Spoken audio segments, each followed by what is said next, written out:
Assalamualaikum warahmatullahi wabarakatuh. Untuk para klien Zara, mohon maaf banget ya, Zara mungkin slow respon banget. Jangan mengira Zara ini pilih kasih, ya kok nggak direspon-respon. 1 minggu ini benar-benar Zara tuh sangat-sangat lambat banget respon chat kakaknya ya.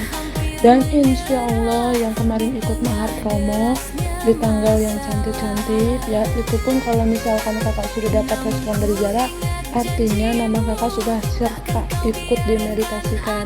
Nah, untuk kakak-kakak yang belum dapat respon dari Zara, mohon bersabar, bukan Zara mengabaikan, tapi Zara memang sedang tidak fokus membalas chat di handphone ini ya kak ya.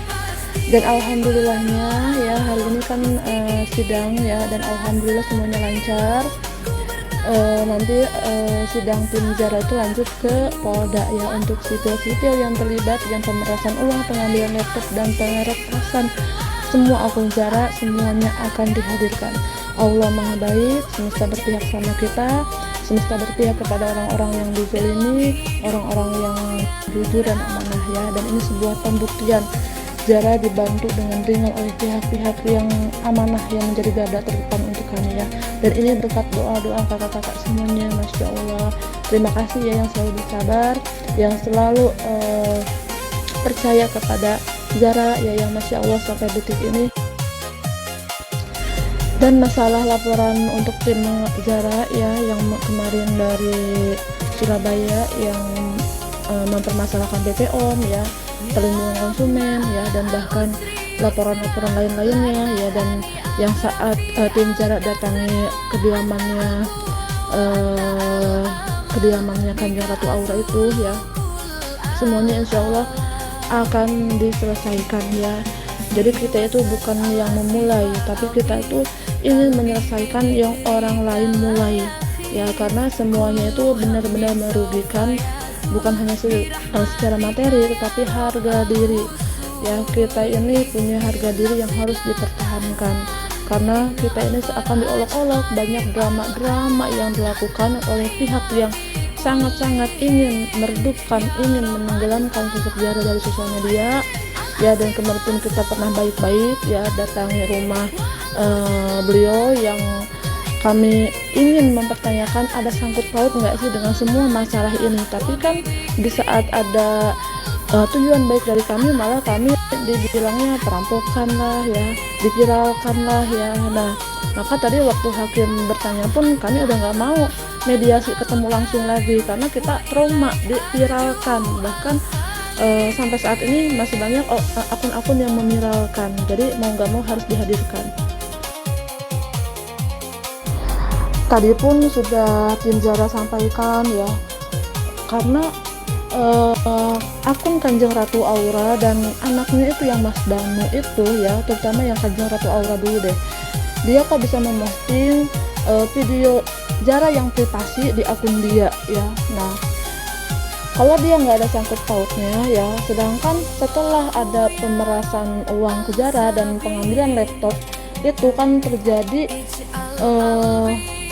akun-akun Zara itu dibobol ya, diretas ya. Otomatis kan kalau ada oknum, ada pihak lain yang tidak terlibat ya, harusnya nggak tahu itu video-video pribadi itu ya. Kok Kanjeng Ratu Aura bisa punya ya kan, di posting lah di akun dia juga. Dan waktu kita datangi rumahnya pun malah marah-marah, dan bahkan Mas Danu itu bisa tahu nama tim aku gitu kan, bisa dengan lantang sampai mengeluarkan kata-kata hewan ya.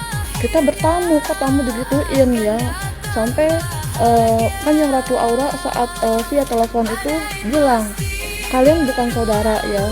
Kita nggak mau dianggap saudara juga, kita mau silaturahmi, mau bertamu, hanya sekedar menanyakan, jangan sampai nanti jatuhnya fitnah. Jadi malah terjadilah drama-drama yang sangat memanas saat itu ya. Dan bahkan sehari setelah pertemuan itu, Mas Danu anaknya Kanjeng Ratu Aura itu mas viralkan.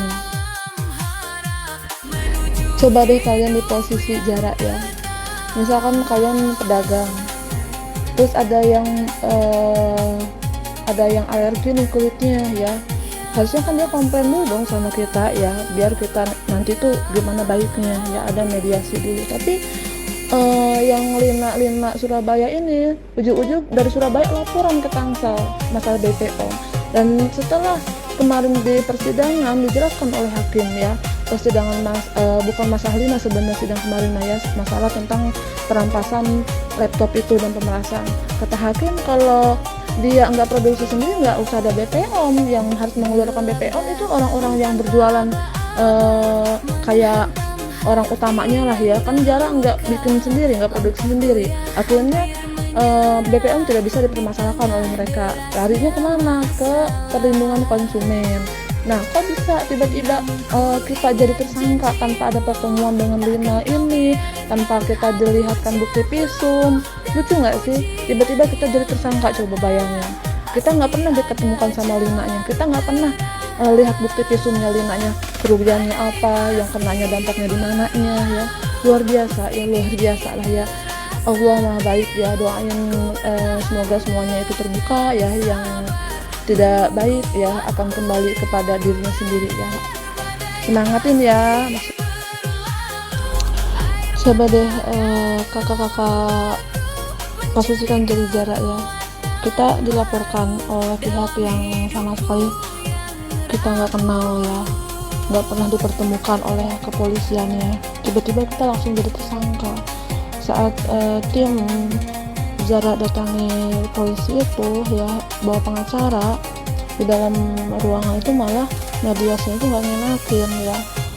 Dan itu pun polisi ini tuh kenapa nggak dari awal aja gitu ya datangin kami bahwa ada yang melaporkan nih dari kliennya gitu.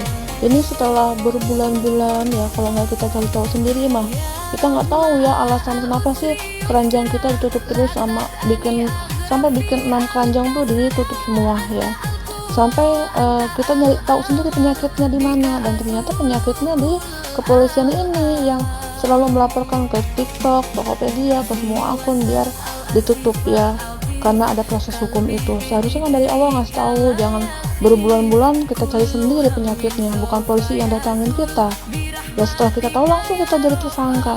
Dan ada kalimat dari salah satu polisi itu lagi yang kenapa penjualannya berlebihan ya, intinya gara-gara ada akun kamu nih orang ini penjualannya turun drastis ya. Udah nggak netral ini, sangat-sangat udah nggak netral. Namanya kafe santai ya, kafe ya, berarti buat santai-santai ya sesuai namanya ya. Ya udah, nanti Zara sama tim santai-santai di sana di Surabaya ya. Dan kebetulan kita juga mau lanjut ke Surabaya ya, mau nongkrongnya di kafe santai aja. Dan kalau Zara boleh tahu ya, boleh saran ya, kalau boleh Zara kasih tahu ya, sebenarnya auranya juga redup ya. Kenapa sih? Kan udah pernah kontenan bareng sama yang itu ya.